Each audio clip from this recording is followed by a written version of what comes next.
You've got the job.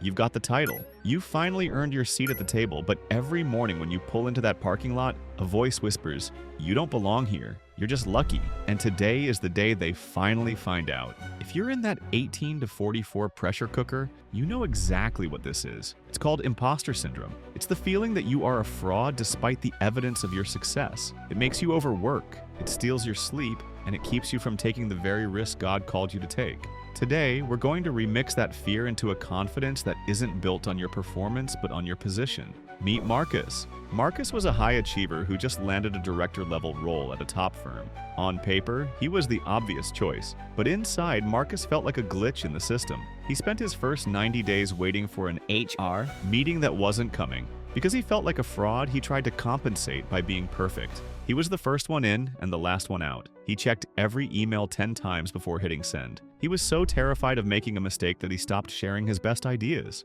Marcus was fighting a battle for his identity using the tools of perfectionism, and it was driving him straight toward a breakdown. He realized that if his confidence was built on not making mistakes, he would always be one error away from an identity crisis. Here is the God tool Marcus had to learn.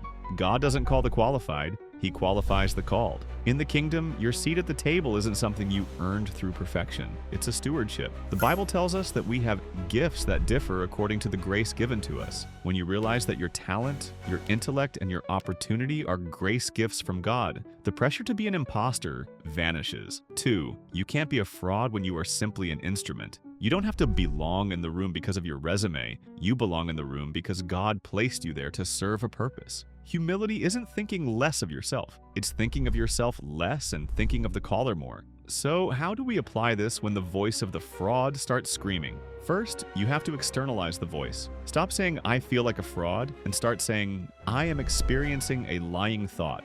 Giving it a name takes away its power. Next, you need to document the evidence. Create a grace journal where you write down the moments God has clearly used you to solve a problem or help a person. When you feel like a fluke, read the receipts. Finally, shift to service. The reason we feel like imposters is that we are focused on our own image. The moment you ask, "How can I help the person across from me?" your self-consciousness dies. You aren't there to be someone. You're there to do something. If you're ready to trade that fraud feeling for real, unshakable identity, visit liferemix.com linked below. Grab our free identity guide inside the lab. It's time to stop performing and start leading. Visit liferemix.com and start your remix today.